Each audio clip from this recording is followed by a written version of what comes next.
A Polícia Federal desmontou um esquema bilionário que movimentava mais de 20 bilhões de dólares. Atingiu o coração do Centrão e deixou Hugo Motta e Davi Alcolumbre em estado de alerta máximo.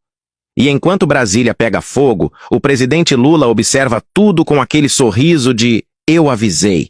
Em 20 segundos, você vai entender por que esse escândalo virou terremoto político em Brasília. E por que tem gente correndo pelos corredores do Congresso? O que começou como uma mega operação da Receita Federal contra a Refit, a refinaria de Manguinhos, por muito tempo tratada como a maior devedora contumaz do país, virou uma bomba de fragmentação política.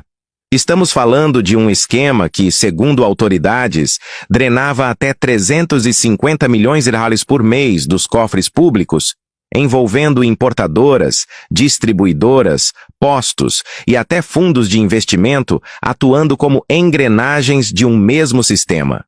Nos bastidores, o comentário é de que a Refit tinha conexões nebulosas, inclusive com estruturas investigadas por lavagem de dinheiro usadas por facções, algo sempre tratado com cautela pelas autoridades, mas repetido como alerta em áreas de inteligência.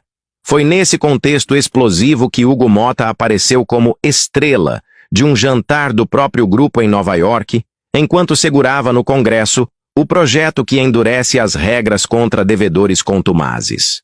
E é aqui que a trama vira. A operação da PF explode, o governo aperta o cerco e, de repente, o eixo do poder, Centrão, Congresso, empresários bilionários e governadores, precisa recalcular rota. Lula, que há meses pressiona pela aprovação da lei, agora assiste o adversário se afundar no próprio pântano. A operação que estremeceu Brasília começou cedo.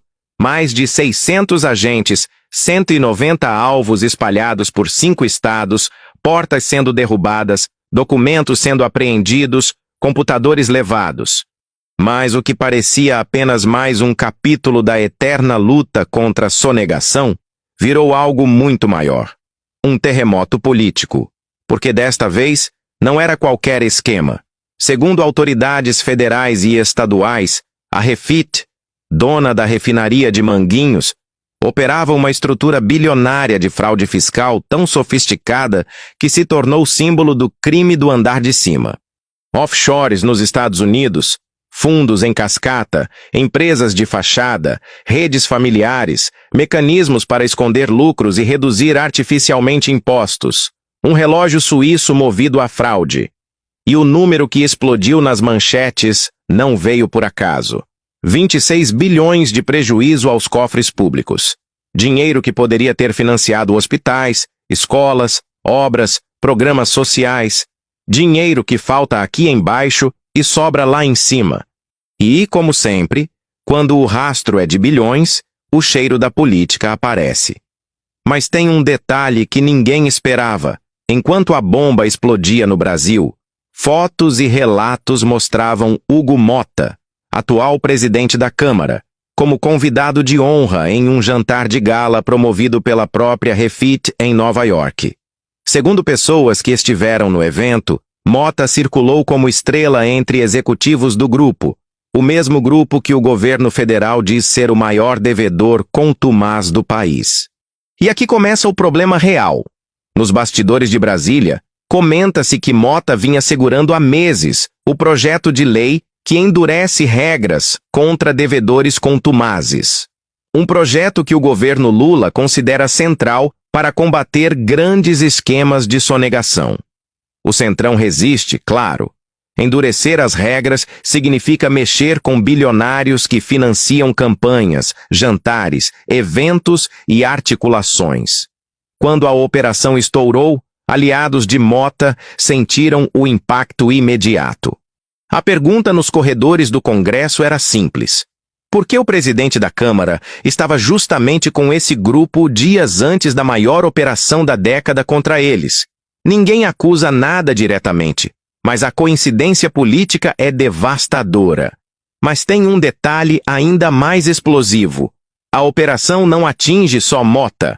Davi Alcolumbre também aparece citado nas conversas de bastidor como preocupado com os desdobramentos.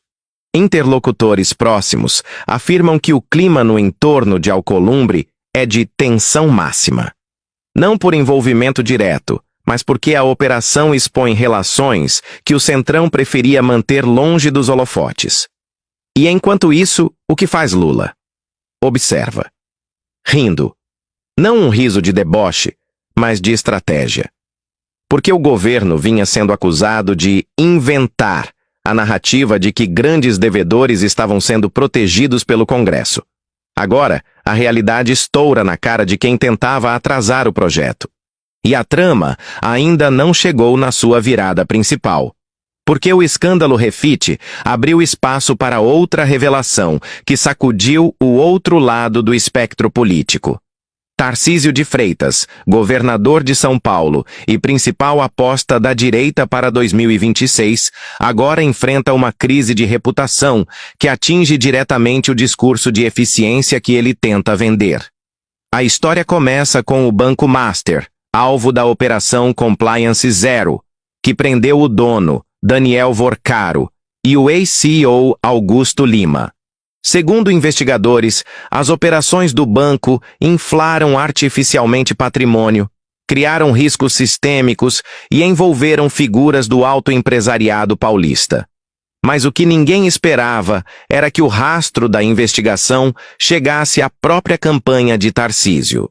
O principal doador pessoa física da candidatura dele ao governo, Fabiano Zettel, é justamente o cunhado de Vorcaro.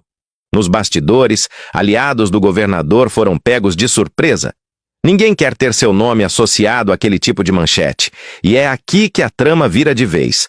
Porque a ligação mais sensível não é a doação, é a privatização da EMAI, empresa estratégica que controla o fluxo de água de represas vitais para São Paulo. Tarcísio vendeu a EMAI como símbolo da sua agenda privatista.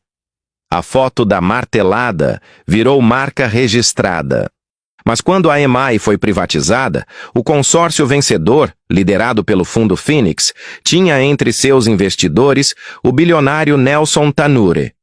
E a própria EMAI privatizada aplicou a uns 160 milhões em CDBs de um banco ligado ao conglomerado do Master. A operação só veio à tona porque a PF bateu na porta do Master. A partir daí, tudo o que era discreto virou escândalo.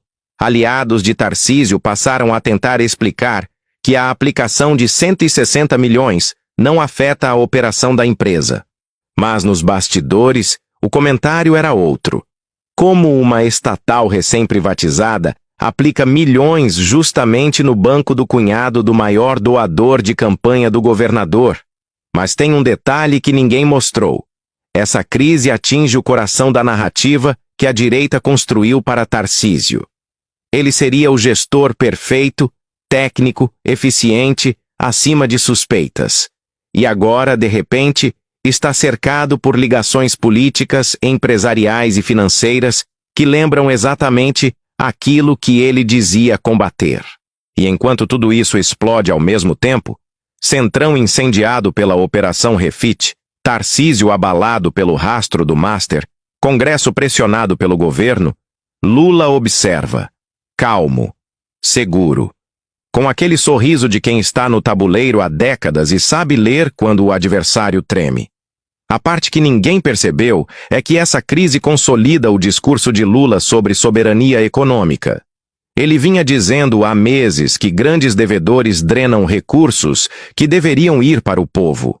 Agora, com a operação escancarada, o governo ganha munição para aprovar o projeto contra devedores contumazes e desmontar a narrativa de que estaria perseguindo o empresariado. E é nesse cenário de fumaça e ruído que surge a frase que corre entre aliados de Lula. 2026 começou agora. Porque quando escândalos atingem o Centrão e o principal nome da direita ao mesmo tempo, o campo político se reorganiza. E adivinha quem fica de pé no centro do tabuleiro? Lula. A direita tem medo da verdade. Ajuda